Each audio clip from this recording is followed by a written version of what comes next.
예. 밤에 하늘을 보신 적 있으십니까? 최근에? 뭐가 보이시나요? 달이 보이나요? 지금 달이 무슨 달이죠? 보름달입니까? 예. 달이 보름달이면 별은 더더군다나 안 보이겠네요. 원래도 안 보일 텐데 그럴 겁니다.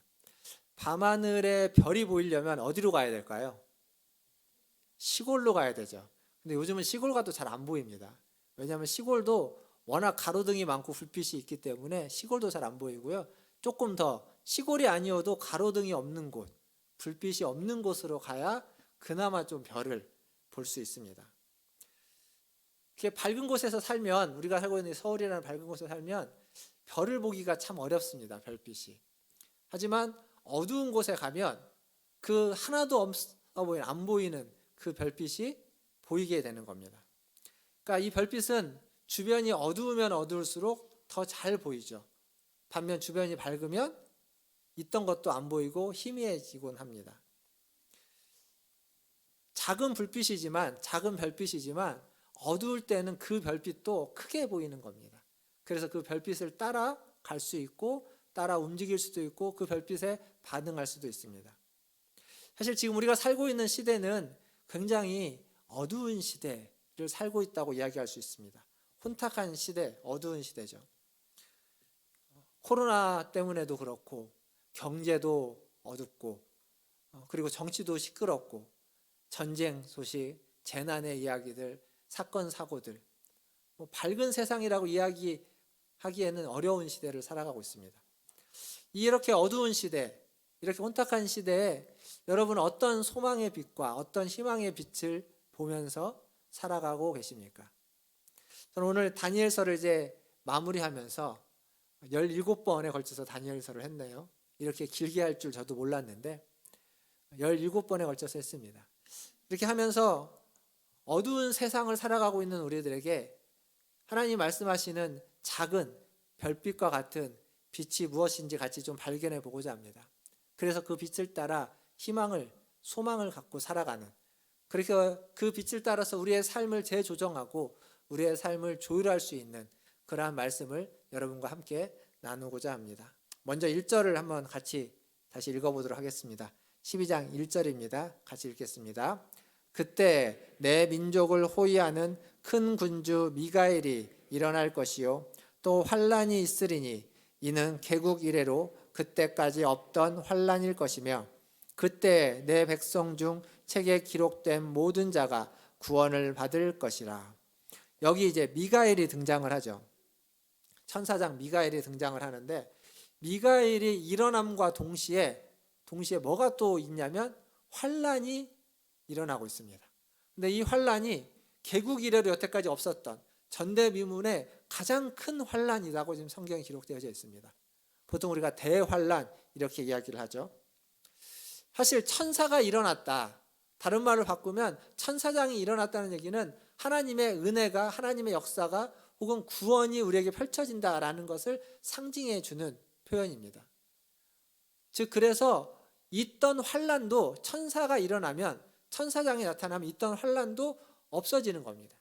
있던 환란도 극복하게 되고 환란으로부터 자유케 되어야 되는 게 맞는데 오늘 이 1절 말씀은 전혀 다른 얘기입니다. 천사장인 미가엘이 일어남과 동시에 전대미문의 대환란도 함께 일어난다고 이야기합니다. 이러면 안 되는 거거든요.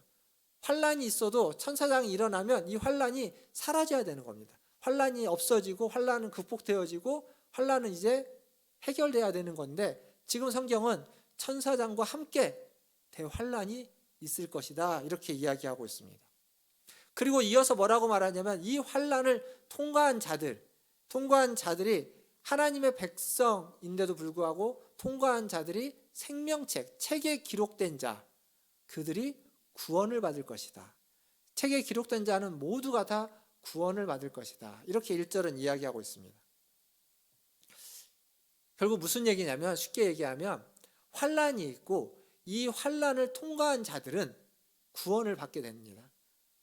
그게 사실 우리에게는 지극히 당연한 이야기처럼 들립니다. 왜냐하면 우리는 구원에 대한 개념이 뭐냐면 구원에 대한 개념이 하나님이 우리의 그 죄된 삭슬, 죄의 값을 지불하시고 그 어려움 가운데서 우리를 건져주는 것. 그리고 좀 더 나아가면 우리는 이 땅에서의 삶을 뒤로하고 그 죽음의 문을 통과해서 내세에 하나님의 나라에 가는 것이 우리는 구원으로 이해하고 있고 알고 있기 때문에 이 얘기가 우리에게는 별로 그렇게 특별한 얘기처럼 안 들리는데 유대인들에게는 다른 얘기입니다.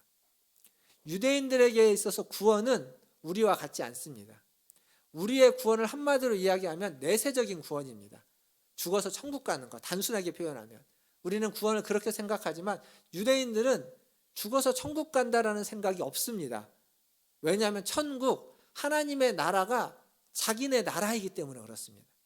이스라엘은 하나님의 나라이고 자신들은 하나님의 백성입니다. 그래서 구원을 받는다는 건 하나님의 백성으로서 하나님의 나라에서 이 땅에서 복을 받는 걸 이야기합니다. 내세적인 복이 아니라, 내세적인 구원이 아니라 현세적인 복, 지금 이 땅에서 구원을 이야기하는 겁니다. 그리고 그 구원은 이 땅에서 쉽게 말하면 잘 먹고 잘 사는 것, 자녀들이 복을 받고 자녀들을 많이 낳아서 그들이 복을 받고 또 재산이 늘어나고 그리고 건강하고, 그래서 하나님을 잘 섬길 수 있고 또 외세의 위협으로부터 안전하게 하나님이 지켜주시는 그러한 나라, 그게 그들의 구원이었고 그들의 복이었습니다. 그러니까 이 유대인들에게 있어서 죽어서 천국에 간다, 환난을 통과한 다음에 하나님의 구원을 받는다라고 하는 개념이 굉장히 낯설 수밖에 없습니다. 그런데 지금 다니엘서 12장은 그 낯선 개념을 유대인들에게 말해주고 있습니다. 그 얘기는 무슨 얘기냐면 구원이라는 건 이 두 가지가 함께 있는 겁니다. 이 땅에서의 하나님의 은혜와 복이 필요하고 그리고 저 세상 내세적인 은혜와 복이 필요합니다. 이 두 가지가 함께 있는 것이고 우리는 지금 이 천상의 하나님의 나라에서의 삶의 그 복을 이 땅에서 살아가는 사람, 그렇게 우리는 보통 이야기합니다. 신학적으로. 그 두 가지를 함께 경험하기 위한 거죠. 그래서 우리는 이 땅에서 하나님의 복을 누린다는 것은 내세를 가지고 있으면서도 동시에 이 현세에서 하나님을 따라 하나님을 의지해서 살아가는 걸 의미합니다. 그래서 이 복은 사실 누구에게나 주어지는 복이다라고 말할 수 있습니다. 그런데 누구에게나 주어지지는 않습니다. 왜냐하면 생명책에 기록된, 책에 기록된 자들에게만 주어진다라고 말하고 있죠.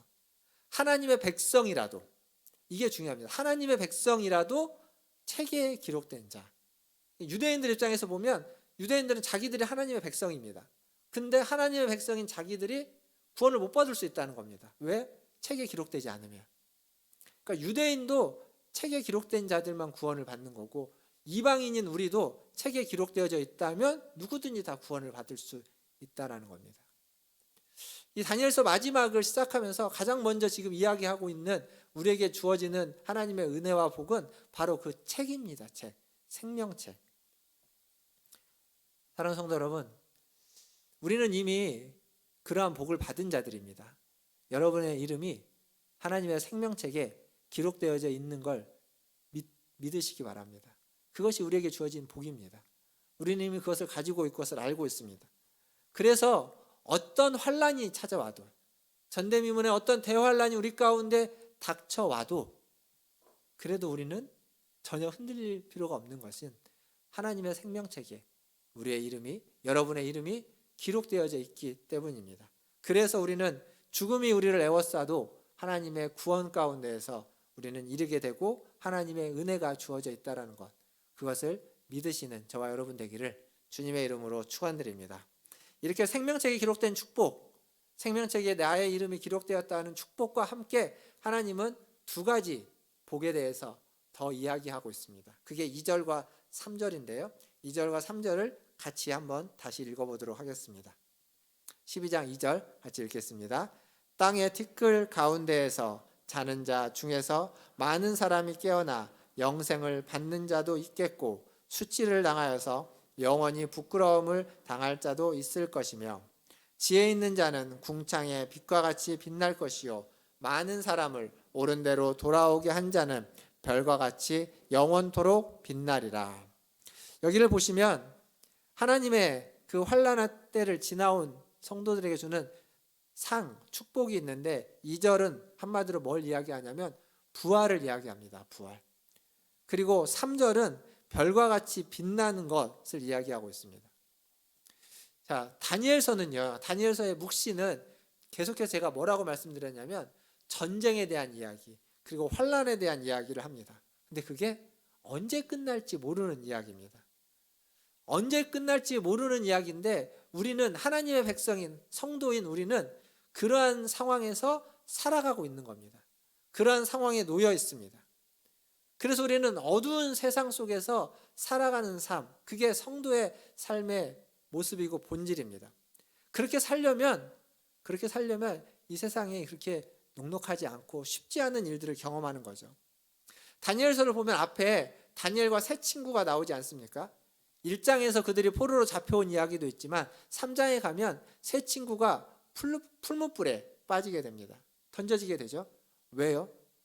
바르게 살다 보니까, 옳게 살다 보니까 그 바벨론 땅에 그들을 향한 적들이 그들을 시기하고 질투하고 그 악한 자들이 그들을 내몰기 때문에 그렇습니다. 세 친구만 그런가요? 바르게 살아왔던 다니엘도 6장에 가면 사자굴에 던져집니다. 왕이 던지고 싶지 않았지만 그 법령 때문에, 신하들 때문에 어쩔 수 없이 사자굴에 던져지는 일, 그러한 일들을 경험하게 되는 겁니다. 거기에서 다니엘의 세 친구는 살아왔습니다. 다니엘도 살아왔습니다. 하지만 다니엘과 세 친구를 제외하고 수많은 역사 속에서 그렇게 사자굴에 던져지거나 풀무불에 던져진 하나님의 백성들 중에 살아온 사람이 많을까요? 죽은 사람이 많을까요? 죽은 사람이 많습니다. 살아온 사람은 소수에 지나지 않습니다. 불 속에 들어가고 사자굴에 던져졌을 때 거기에서 살아온 자는 손꼽아 몇 명 안 되지만 대부분의 믿음의 사람들, 대부분의 하나님의 백성들은 그곳에서 죽임을 당했습니다. 그들 모두가 신실했고 그들 모두가 믿음이 있었지만 그럼에도 불구하고 죽을 수밖에 없었습니다. 그게 그들이 처한 운명이고 이 마지막 때를 살아가는 우리들이 처한 삶의 모습이기도 합니다. 그런 우리들에게 지금 무엇을 복으로 이야기하시냐면 부활을 이야기하고 있습니다. 죽음이 끝이 아니라는 겁니다. 그렇게 죽었지만, 그렇게 처참하게 죽었지만, 그러나 그것이 너희의 모든 삶의 끝이 아니고 다시 그 티끌 같은 너희를 다시 일으켜 세울 것이다. 다시 너희를 부활할 것이다 라고 이야기해주고 있습니다. 그게 바로 부활입니다. 12장 2절을 보면 땅의 티끌 가운데서 잠자고 있는 너희들을 그런 많은 사람들이 깨어날 것이다. 그리고 부활에 대해서 이야기하면서 덧붙여서 무슨 얘기를 하냐면 그렇게 깨어난 부활한 이들 중에 영생을 받는 자도 있지만 반면에 영원한 수치, 영원한 부끄러움을 받는 자도 있다라고 이야기합니다. 즉 우리는 죽으면 다 끝이라고 생각하지만 끝이 아닌 겁니다. 죽음 후에도 그 부활의 그때 어떤 사람들은 영생에 하나님의 복을 받는 부활로서 나타나지만 어떤 이들은 수치를 당하는 부활로서 나타날 수도 있는 겁니다. 다른 말로 바꾸면 지금 우리의 눈에 보이고 내가 느끼고 내가 알고 깨닫고 있는 것이 우리가 살아가고 있는 이 세상, 이 시대의 전부가 아니라는 얘기입니다. 사실 그리스도인이라는 존재는 그것을 이미 알고 있어야만 하는 존재입니다. 하나님을 믿는다는 것, 하나님은 보이지 않는 분이십니다. 보이지 않는 하나님이 보이는 이 모든 만물을 창조하셨습니다. 그건 우리가 본 적이 없습니다. 근데 우리는 그걸 믿습니다. 하나님을 믿는다는 건 그런 겁니다. 보이지 않는 분을 믿고 보이지 않는 분이 보이는 모든 것들을 창조했음을 믿고 그리고 보이지 않는 그분이 보이는 모든 것을 창조했을 뿐만 아니라 지금도 이 모든 것을 다스리고 운행하고 있다는 걸 믿는 겁니다. 그게 그리스도인의 기본적인 믿음입니다. 무슨 거창한 특별한 믿음이 아니라 그리스도인이라면 지극히 당연하게 가지고 있어야만 하는 믿음입니다. 그래서 우리는 어쩔 수 없이 눈에 보이는 게 전부가 아니라는 걸 알아야만 하는 존재입니다.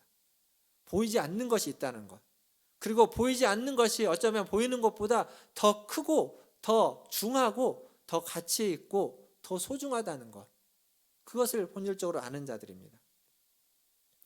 사랑하는 성도 여러분, 여러분의 눈에 보이는 것, 혹은 여러분의 마음으로 느껴지는 것, 내 눈과 내 마음만을 따라서 살면 안 되는 이유가 여기에 있습니다. 내 눈으로 보는 건 지극히 이 세상의 일부분이고, 내 마음으로 느껴지는 것 또한 우리가 알지 못하는 수많은 것들 중에 지극히 나 한 사람으로 국한된 판단하는 근거에 지나지 않습니다. 우리는 내 눈과 내 마음을 따라 살아가는 것이 아니라 하나님의 말씀을 따라 살아가는 존재들이야만 하는 겁니다.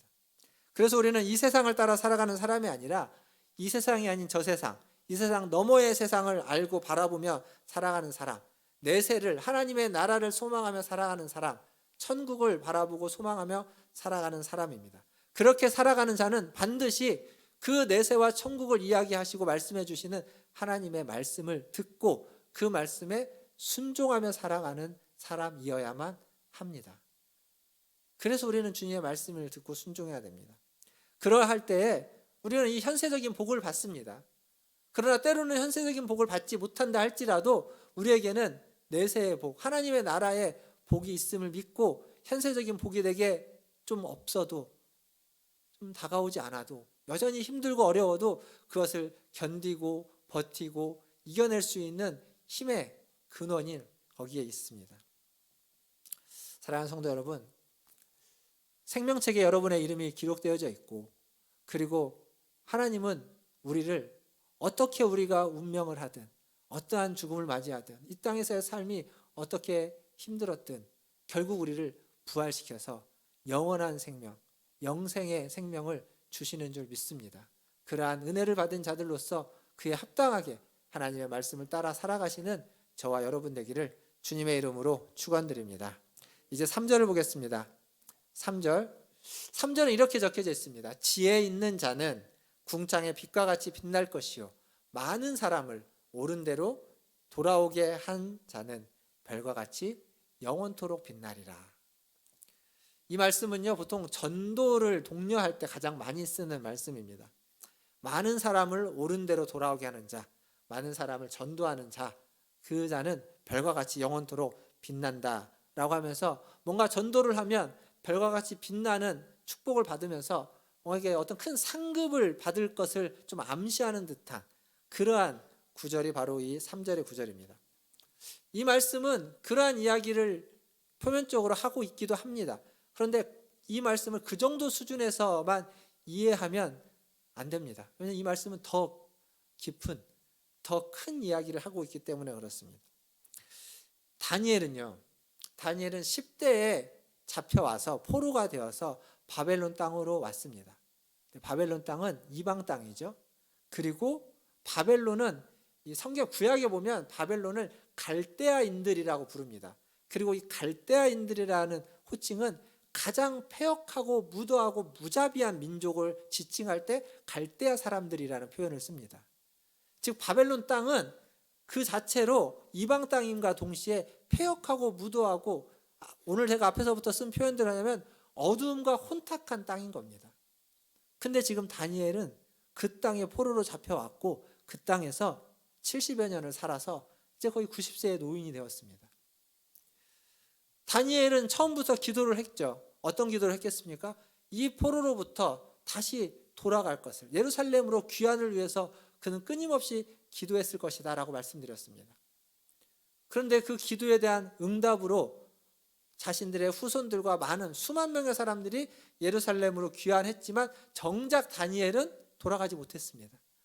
그는 가지 못하고 그 땅에서, 그 패역무도한 어두운 땅에서 운명해야만 했습니다. 이게 다니엘입니다. 그가 축복받은 자라면, 그가 하나님으로부터 복을 받은 자라면, 기도의 응답대로 그에게 주어지는 복이라면, 그러면 그도 나이가 많았지만 갈렙처럼 나이가 많아도 강건해서 다시 예루살렘으로 돌아가고 성전을 짓는 일에 일조하고, 그래서 많은 사람들에게 옳은 대로 그들을 이끌어오고 그들에게 영향을 주는, 그래서 별과 같이 빛나는 사람으로서 명명되면 좋겠지만 다니엘은 안 그렇습니다. 그래서 3절의 이 말씀이 다니엘이 그렇게 적합해 보이지 않는 말씀입니다. 다니엘의 10대 생각해 보십시오. 10대 꿈이 많은 소년이 포로로 잡혀갔다? 절망적인 상황입니다. 그것도 하나님을 믿지 않는 세상에서, 어두운 이방 땅에서 살아야만 합니다.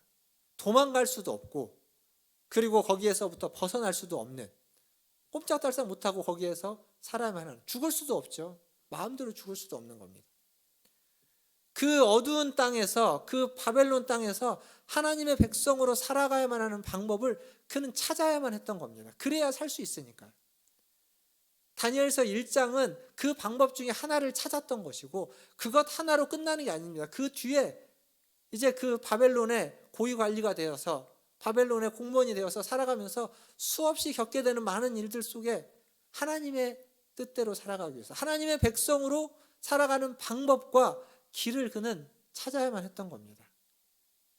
많은 사람들이 어려움을 처하는 것을 보면서, 많은 사람들의 시기와 질투를 견디면서, 그리고 심지어는 자신의 민족들에게도 다니엘을 통해서 도움을 받은 그 유대인들이 있겠죠. 다니엘이 이제 공무원이 고위관리가 됐으니까.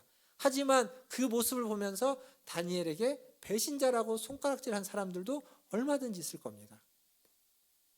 유대인으로서 어떻게 이방 나라에 헌신하고 점을 치고 박수가 되었느냐라고 하면서 그를 손가락질하는 사람들도 얼마든지 있을 겁니다. 그 모든 것을 견뎌내면서 그 상황 속에서 하나님의 뜻대로 살아가는 것은 무엇인지, 어떻게 해야 하나님의 백성으로서의 정체성을 놓지 않고 계속 살아갈 수 있을지 그는 노력하면서 살아갔습니다.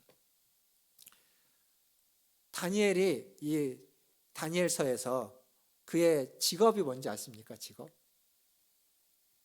우리가 제가 앞에서도 이야기했는데, 고위공직자, 관료 이렇게 이야기하면 뭐 괜찮아 보이지만, 사실 다니엘은 뭘로 불려지고 있냐면 박수장으로 불려지고 있습니다. 박수. 이 박수가 뭐냐면, 우리나라식으로 표현하면 우리나라 이런 말이 있죠. 박수무당. 박수무당이 무슨 말이죠? 그렇죠. 정확하게 아시네요. 무당은 뭐 신내림 받은 무당도 있고 그냥 뭐 학습한 무당도 있는데, 무당은 여자 점치는 사람을 이야기하고 박수는 남자 무당을 이야기합니다. 남자 점치는 사람. 그러니까 박수나 무당은 똑같은 존재인데 남자냐 여자냐의 차이인데, 지금 성경에서 다니엘은 박수로 불려지고 있습니다. 다니엘서에서 다니엘은 박수입니다. 박수장, 박수 중에 리더. 그래서 그를 불러가지고 점을 치게 하고 그를 불러서 천기를 묻는 겁니다. 왕들이. 박수는요, 그 영어 성경에 보면 매지션이라고 하고 마술사라는 단어로 번역해 놓긴 했는데, 사실 마술사보다는 점을 치는 사람이 더 맞습니다. 근데 무엇으로 점을 치냐면, 뭐 우리나라 점 치는 사람은 무슨 이렇게 뭡니까? 부채로도 하고 방울로도 하고 뭐 쌀도 던지고 뭐 이렇게 있는 것 같은데, 여기에서 점을 치는 사람은 무엇으로 하냐면 하늘에 있는 별을 통해서 점을 치는 겁니다.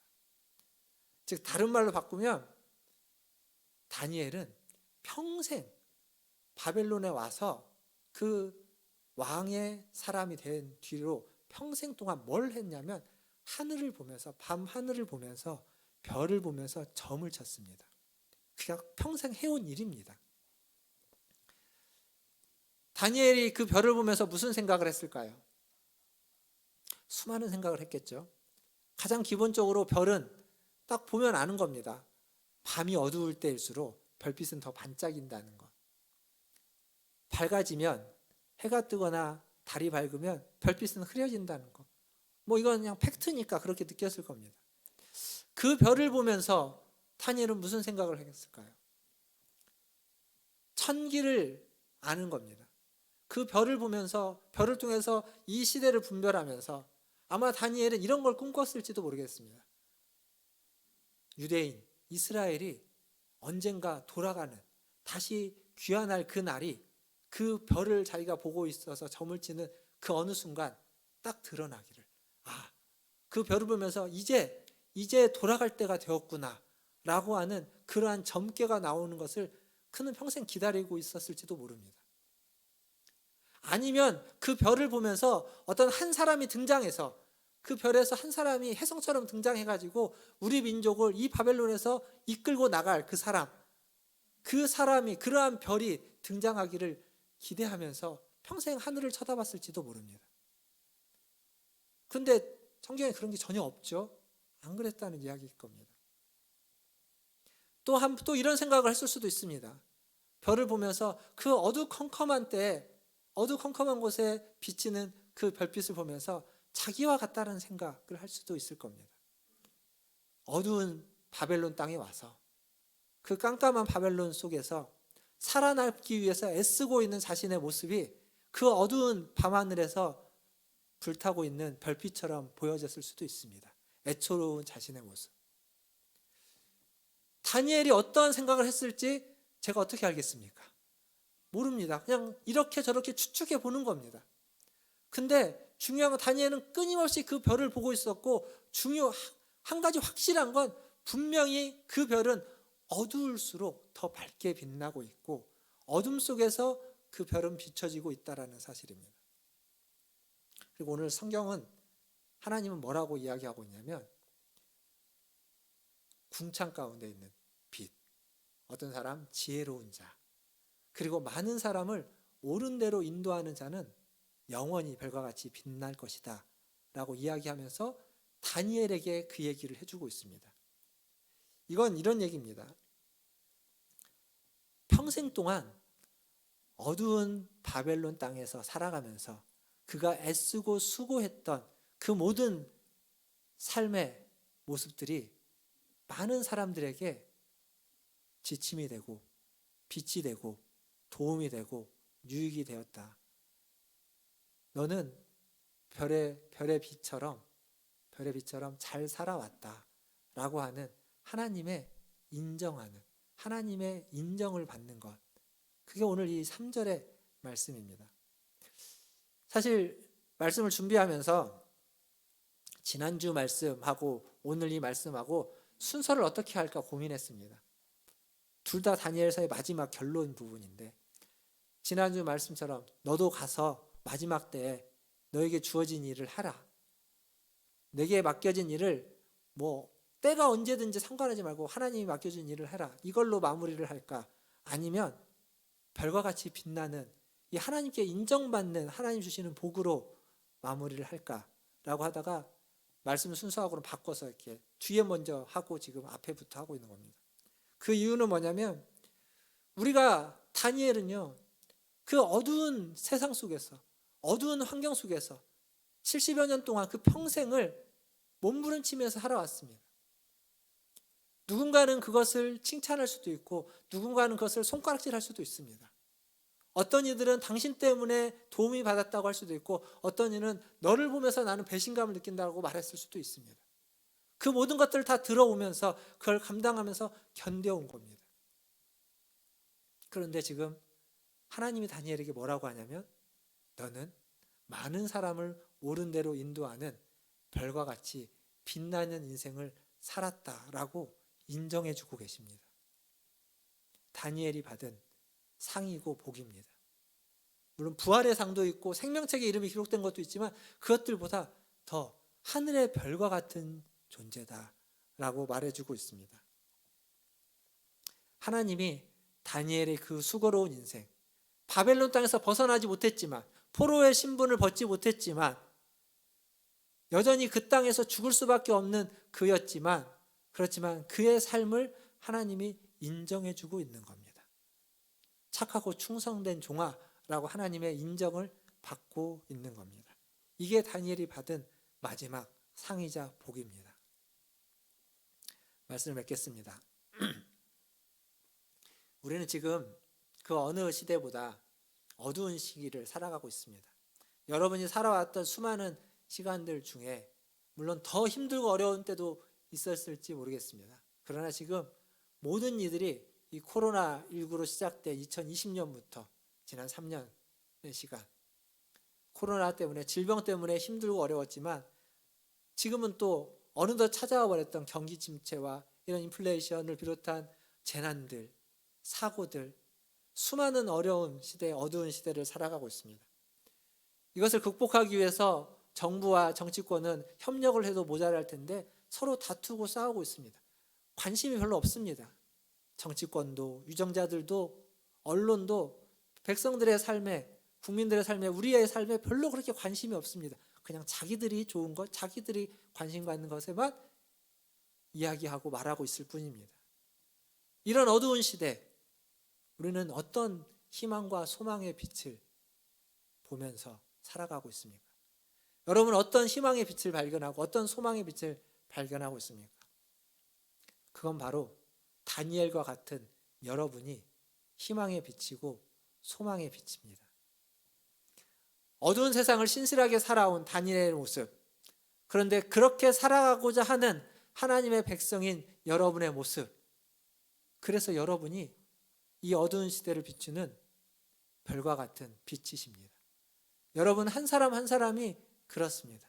다른 사람을 옳은 길로 인도하기 위해서 전도도 하고 그들을 권면도 하고 또 다른 사람 앞에서 옳게 살려고 애쓰고 있는 여러분의 모습이 이 어두운 세상을, 어두움을 다 물리치고 밝게 만드는 해와 같은 존재는 되지 못할지라도 그 어두움 가운데서 한쪽에 한 부분은 별처럼 반짝반짝 빛나게 만드는 그러한 삶의 모습이 바로 그렇게 살아온, 다른 사람을 옳은 대로 인도하고 다른 사람에게 옳은 모습을 보여주면서 그렇게 살아가고자 애써왔던 여러분의 삶이고 여러분의 모습이다라는 사실입니다.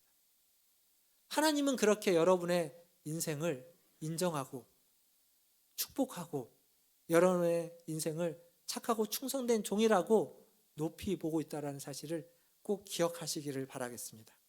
다니엘서를 마치면서 하늘의 별과 같았던 다니엘의 모습, 그것은 지금 이 어두운 시대를 살아가고 있는 하늘의 별과 같은 삶을 살아가는 저와 여러분, 우리들의 모습이어야만 합니다.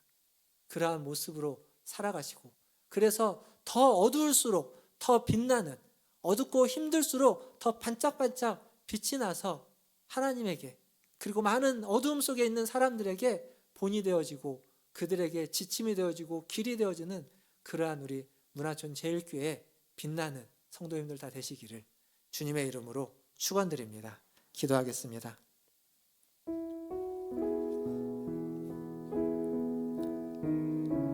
그렇게 빛나는 사람을 3절은 지혜 있는 자다라고 이야기합니다. 지혜를 가지고 살아가십시오. 어두운 세상에 하나님이 주신 하나님의 말씀, 하나님 주시는 지혜를 가지고 이 세상을 빛을 비추면서 반짝반짝 빛나는 삶을 살아가십시오. 하나님과 함께 하나님의 도우심을 구하면서 살아가십시오. 다 같이 함께 기도하며 나아가겠습니다. 기도하겠습니다.